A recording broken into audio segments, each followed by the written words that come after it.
I walked through a county courthouse square. On a park bench, an old man was sitting there. I said, "Your old courthouse is kind of run down." He said, "No, it'll do for our little town."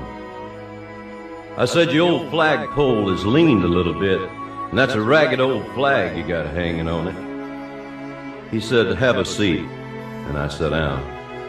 "Is this the first time you've been to our little town?" I said, "I think it is." He said, "I don't like to brag, but we're kind of proud of that ragged old flag. You see, we got a little hole in that flag there when Washington took it across the Delaware. And it got powder burned the night that Francis Scott Key sat watching it write and say, 'Can you see?' And it got a bad rip in New Orleans with Pakenham and Jackson tugging at its seams. And it almost fell at the Alamo beside the Texas flag, but she waved on though.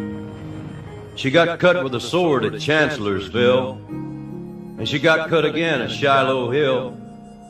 There was Robert E. Lee, Beauregard, and Bragg, and the south wind blew hard on that ragged old flag.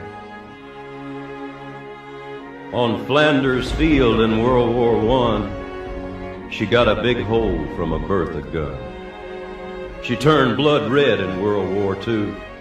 She hung limp and low a time or two. She was in Korea, Vietnam.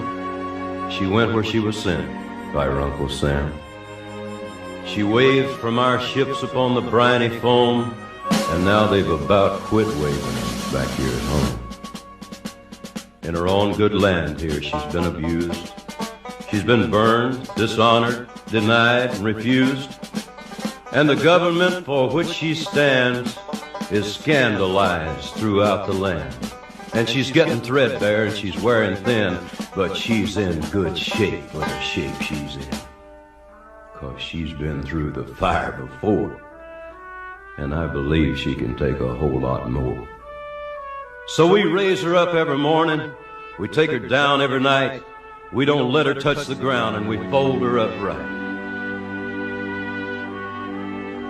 On second thought, I do like to brag, 'cause I'm mighty proud of that ragged old flag.